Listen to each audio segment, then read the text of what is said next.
How's it going? Welcome to part 3 of the Fear Street trilogy from Netflix. This one was called 1666. So going way back in time, way back to the start of everything that happened in Shadyside. And they split this film into two. So you had 1666 and then 1994 part 2. So I'm kind of going to do the same thing. We'll have this video will be 1666 and then we'll record another one for part 2 of 1994, bringing it back to these days. And I will apologise now that you get a lot of the same characters that have been in 94 and 78 coming back into this one, but they've got different names because I assume like things like Cindy aren't really 300 years old. But I'll try my best to keep it to their new character names and not deviate. But yeah, this is going to be interesting. So let's get into it. So at the end of 1978, we saw Dina took the Sarah Fier's hand bone back to where they'd found the bones in the woods and was going to place it back, end the curse. Job's good and great, fine, all done. As she does that, she has sort of a flashback vision and she's wearing like these old tunic sort of clothes, and it's a bit like, And then the bit that makes me laugh so much is you hear off in the distance someone calling Sarah Fier, Sarah. And then obviously it's like, oh, Dina's Sarah Fier. Interesting. Turns out the person calling her was her brother. Obviously Josh in 94, he's called Henry in this film. But it was the part where that happened, I was just like, you're her brother, right? So what? Why? Like, I don't understand why you would use someone's surname. Like, even if it's not classed as her brother in 1666, it's just sort of like farmhand, which, you know, you wouldn't use someone's surname, surely. You'd just be like, oh, Sarah, get over it. But whatever. That just made me laugh because it was just like, I'm just going to go around calling people by their surnames now. It's just going to be one of them things. But she's working on the farm and she births 7 piglets and her dad's really impressed. Apparently, usually you lose 1 or 2. But no, all birthed absolutely fine. Good job, Sarah. And she decides she wants to give one to Solomon Good. He's just lost his child and his wife, and it's sort of like a bit of a thing between her and her dad where it's like, he could really do with someone now. Like, he's all on his own up there. And she's just like, I'm not marrying Solomon Good. Like, shut up, Dad. She goes off around the town, village, whatever it's called, settlement. And she meets, all right, I've got to get this right. So she meets Kate from 1994, who's called Lizzie. She meets Simon from 1994, who doesn't get a new name. Ziggy from 1978, who is now Constance. So yeah, it's like, why did you have to change people's names? It's so confusing. Ziggy strolling around in 1666. Fine. It's fine. She's not a witch. But they're using this like weird code, like, oh, the full moon rises before midnight and the fruit of the land is delicious or something. And so I was sort of there thinking, like, is Sarah like not the only witch, or is she bewitched everyone, or is it just like this massive cult thing? Like, is that what Shadyside's issue is? Like, everyone's a witch or whatever. And now, 300 years in the future, it's because, hey, your ancestors did all this back in the day. Like, screw you guys. You're for it. We also meet, who do we meet? Then we meet Sam from 1994, who is Hannah Miller, the pastor's daughter. And there's a little bit of a spark between Sarah and Hannah. And then Hannah's mum, who is the same as Sam's mum from 1994, comes out, tells Hannah to get in, and she like looks at Sarah and she's like, yeah, I know you. Yeah. So it's sort of like, oh, okay, so there's still homophobia and stuff, like, there was this spark, like nothing happened, but it's kind of like, we also meet Tommy Slater from 1978, the Camp Nightwing killer, who is like the town drunk. His name's Thomas, and it's like, wow, that really must have taken the writers ages to work out his new name. But he kind of like assaults Sarah Fier, and he's like, oh, I know your secret. It's like, I know there's darkness in you, and like grabs hold of her and stuff. And it's just like, all right, calm down, mate. Like, easy. Later that night, we see that Kate/Lizzie has gone back to her drug dealing ways, and they're off to see the widow. who's some sort of 1,000-year-old witch. Like, she slept with the devil, she did all sorts, but she's got some berries that, happy days. These are good trip berries. So they get there, and Sarah sort of says, like, she must know some sort of medicine because Solomon took his wife there when she was dying after their child died. I'm not sure if it was childbirth or just like young age passing. But yeah, apparently Solomon went to see the widow because she must be known for like holistic medicines and stuff, but she couldn't save her. And while she's there, Sarah finds this witch's book, and it's got, all these spells and all this stuff about like, oh yeah, you can speak to the devil, say the devil's name, and you bargain with him. And then Nurse Lane, who is playing the widow from 1978, she sort of turns up and starts going like, oh no, don't let him in, like he'll seep into you and he'll corrupt you and yada yada yada. And it's just like, whoa. They head back out into the woods, like they've obviously got these berries, and rather than a cult or anything, it's literally just a party. Like they're drinking moonshine, they eat these berries and go on acid trips and all have a great time. And Sarah and Hannah share a kiss together, and it's like, okay, cool, okay, so it is same-sex relationship there, right? Okay, I see this sort of callback. Cool, fine. Next day, the pastor's just talking to himself. Now, Hannah Miller comes and gets Sarah and sort of says, like, you got to help, like, Dad's crazy, like, he's mumbling away to himself. And it's just like, is he not praying? Like, does he not talk to God and stuff, being the village pastor? Like, it was just a bit confusing, sort of like, has he never done that before then? He's never prayed or spoken to God or anything like that before. It's just like, is this really something different? But okay. And then the mum comes back, catches Sarah there, sort of throws her out and says, like, this is all your fault. Like, I know exactly what you're up to. And it's just like, homophobia never gets old. And then loads of other stuff's happening in the village. All the food's going rotten. There's a dead dog down the well. Unfortunately, it's Sarah's dog, which is a shame. The horses are going just crazy. Like, it's all going to hell. And Thomas, as the village drunk, is loving it. He's absolutely loving it. He's like, yeah, told you. Doomsday. Yeah, apocalypse is all happening. You all messed up. And it's like, nothing to do with you being a drunk all the time. Maybe it's your fault. And Sarah goes to Solomon and says, like, that I'm a lesbian, and this really could be my fault. Like, God's smiting us because of, I'm homosexual and stuff like that. And Solomon's just sort of comforting her and saying, look, don't worry about it. It wasn't you. It's not a choice thing. Like, in order for the devil to appear, you've got to, make an agreement with him. He's not just going to turn up and be like, hi, I'm here. So don't worry about it. Don't blame yourself. Just, I believe you. You didn't do it. Like, it's fine. And then we head to the church, and apparently the pastor's locked all the kids inside the church. That's it. He's locked them all in, and it's just like, it's not Sunday school or nothing? No? Okay, whatever. It turns out it's not, because he's killed them all and he's cut out all their eyes.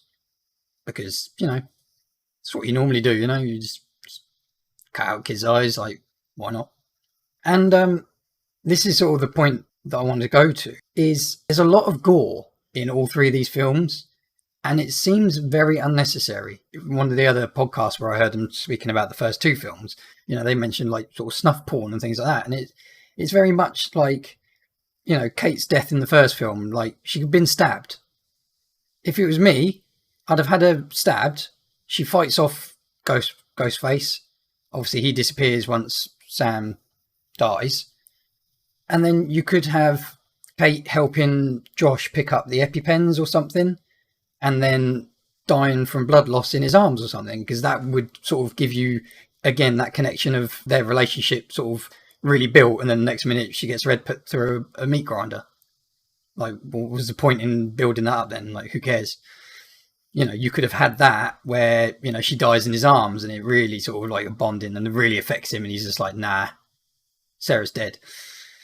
But yeah, instead you put a head through a meat grinder, and it was just like, all right, calm down. Alice's ankle in the second film, that bone, ankle break where the bones comes out of the skin, and it's just like, all right, unnecessary, and putting it back into place. Half the killings, I mean, all I think it's the 3 kids that you see killed by Tommy in 1978 are literally like, there's an arm and a puddle of blood and mess. Here you've got a pile of eyeballs. Later on, when Sarah loses her hand, like, that is so grim. Like, I'm not squeamish, but I even had to like squint and look away a bit because it's just horrible. And it really just seems completely unnecessary. She had her hand cut off, fine, use a freaking axe or something. The way it's done, and I don't even want to talk about it. It's freaking horrible. And it just seems so unnecessary. Same with Ziggy and Cindy when they're killed at the end of 1978. The amount of axe blows that Cindy's chest takes is unbelievable. Like, her breastplate must be made of titanium for that not to have caved in. Like, none of the ribs break or nothing. And Tommy swings the axe about 8 times. And the same with the milkman on Ziggy. Like, he stabs her 6 times or so. It's like, want to do? You stab her, let her fall down, and be like, cool, job done, happy days. The pastor goes for Sarah and Solomon kills him, so that's great. But I don't quite know why he went for Sarah, because he seems to only care about kids. I'm guessing that's nothing to do with religion and kids. But then he sort of starts making his way for Sarah, and it's just like, why? Like, is that because he knows she's homosexual, or like, that's never explained, but whatever. Solomon stabs him, he's dead. It's done. Don't worry about it. We have a town meeting takes place, and probably what would happen still today. The men are like, nope, it's not the pastor's fault. Not the pastor's fault at all. He didn't do anything. He didn't do anything wrong. It was witches. It's witchcraft. Yep, it's witches. And clearly only women are witches. Like, no. So Sarah and Hannah get the blame for being witches. Mainly because they sort of showed this guy up at the party. And so he's sort of getting his own back. Like, yeah, I totally saw that them 2 slept with the devil. Yeah, both of them. Yep. Y'all believe me, right? Oh, you're in a frenzy already? Oh, awesome. Hannah falls over. Hannah and Sarah see the meeting. They're like, oh, we're in trouble. So they sort of run off. Hannah falls over and gets captured, like, straight away. It's like, well, that worked. Sarah runs off, and British viewers will understand this. Others might. When Sarah gets away, it's just a complete Benny Hill moment. Like, there's an entire village mob after her. It's not the biggest settlement ever, and yet they never find her. There's one point where Sarah is falling through some long grass about 5 meters away from the guy, and it's just like, really? Nothing at all. She does she sort of throws a stone into a bucket to sort of distract this guy's attention. Damn good shot, like, bucket on its side, straight in the middle. Fair play. But yeah, it was just one of those where it's just like, really? No one found her at all. And then one of the best parts of the film is she's speaking to Hannah, and she's just like, I can't believe they've done this to you, because they've sort of roughed her up and stuff, and she's in chains. They're like, you know what? No. If they want a witch, I'll give them a damn witch. I'm going to go to the widow's house, I'm going to get that book, and I'm going to do a deal with the devil, and that's it. Screw it. I'm becoming a witch. And it was just like, I mean, I get the point of they're blaming us anyway, so why not? But also, like, maybe don't become a witch. Just like turn up as a witch and be like, oh yeah, you guys are right, I was totally a witch. And they're just like, knew it. However, the widow has had her throat slashed, and the book's missing. So, good idea, Sarah. That ain't gonna work. But she's at Solomon's house, and he believes her. He knows she didn't do it.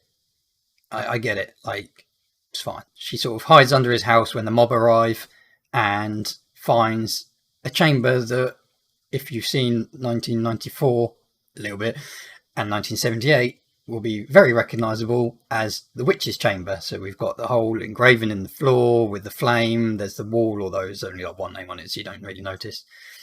And the books on the floor open, and she sort of dips her fingers in to this sort of liquid that's in the carving, because that's a normal thing for people to do, and I think it's supposed to be blood. Solomon then walks in, and he's like, oh,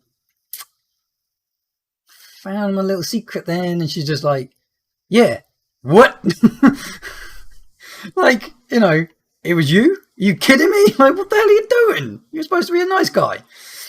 And he sort of just turns around and he's like, well, no, screw all of you. They're not helping you. Like, all them lot calling you a witch and going to hang you in a minute. They're going to hang your girlfriend. Like, screw them. All it takes is one person every few years and I get whatever the hell I want.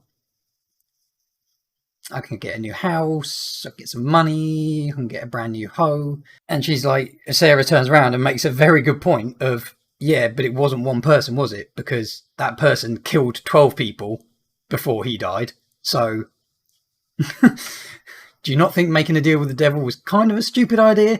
Then they sort of run off and he's chasing her because he's like, well, can't let her tell people about it. She loses her hand down in the tunnels, where obviously Alice finds it in 1978. As I said, very gruesome part. And then he captures her and sort of announces to the mob, like, I got the witch, got her, look at me. Witch capture. So they take her off to hang her, and Sarah confesses, because she's just like, no, wasn't her. Nothing to do with her, it was all me. I slept with the devil, I took over the pastor, I took over Hannah, like, it was all me. So they let Hannah go. And it's just like, so all this time, Sarah has been like known as this witch, like she possesses people, she's killing people. Turns out, no, she actually sacrificed herself for love. Like, she couldn't have been a nicer person if she tried. Like, oh, you've had a bad rap, right? And then as Solomon's putting the noose around her neck, she just curses him basically. And she's like, nah, you ain't getting away with this. Might not be today, might not be tomorrow. It's going to come out. It's going to come out. I'm never going to let you go. And you're just going to have to live with this. So, screw you. She gets hung. And again, going back to like the snuff porn gore kind of situation, like you see her get hung about 4 different times. And it sort of keeps flashing back onto her like lifeless corpse, like, you know, eyes rolled back and stuff. And it's just like, enough. Like, they hung her. We get it. Lizzie, Simon and Abigail move the body. So they engrave this stone saying the witch lives forever, puts it in the grave by the hanging tree, and they move the body over to obviously where it is now in the woods. And earlier when they shared their kiss, Hannah was wearing a sort of rose red flower crown which fell off. So they put that onto Sarah's corpse and then bury her. And that's where then the red moss spreads. So in 1994, when Sam finds the bones, she sort of crawls all over the red moss.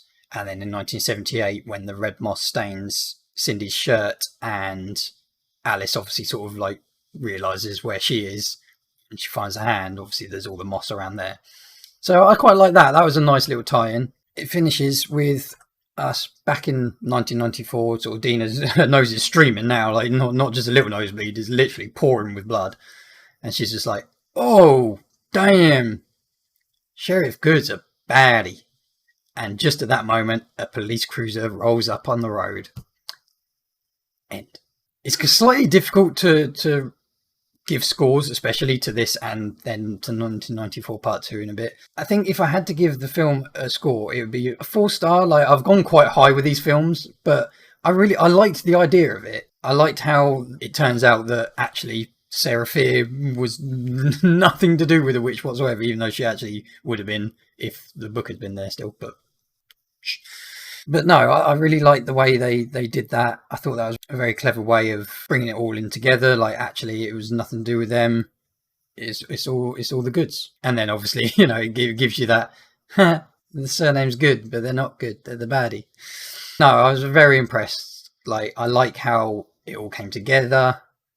I liked the storyline. As I said, there was a couple of bits that, like, with the pastor talking to himself and is like, oh no, he must be possessed or something. It's like, he could be praying, literally could be praying and talking to God. Like, it's really not that big a deal. Again, I mean, you know, slight connotations of religion and children, you know, locking them up and stuff. Very much the homophobia style, which makes sense because especially back in that sort of time, I imagine, you know, if a girl kissed a girl, they probably were called a witch. And I liked how they used the same characters throughout, or mostly throughout, all 3 of the films. Like, that was very clever because, you know, Sam's mum in 1994 pulls her away, and, you know, one of the reasons that her and Dina broke up was because she was too scared to talk to her mum of having a girlfriend. And so, you know, her mum's pulling her away at the end, like, come on, get away from her. and then that's when she pulls back and actually kisses her in front of her. So again, having those two or three characters in that same situation in 66, you know, I quite like that. That was a clever way of doing it. Changing the names just wasn't really helpful for when you're trying to review it. I was sort of thinking about the review before, and it was like Sarah Dean. Which one is it? No, I really liked the film. I thought it was very clever, and yeah, it's a good solid trilogy, really. So 4 stars for that one. So we've had a 3.5 star, a 4.5 star because I really liked 78, and then a 4 star for 1666. Might have changed obviously if it had been, because it was only about an hour long, and then obviously the 1994 part 2 was then an hour, so it's sort of like 2 movies literally rolled into one. I was impressed. I liked it, and yeah, fair play to the writers. Like, you know, the whole sort of sacrifice rather than being a witch. As I said, the only sort of issue I have at the moment is the amount of gore and stuff, which they're sort of horror slasher films and stuff, but just seems a little bit much at times. Hope you enjoyed the review. Please like, subscribe, do the business. Comment below. What did you think of 1666? Any good? Did you get confused with people's names? Because it's not fun. But thank you so much for watching, and I will see you again for 1994 part 2, the final video of the series. Thanks for watching, guys. Bye.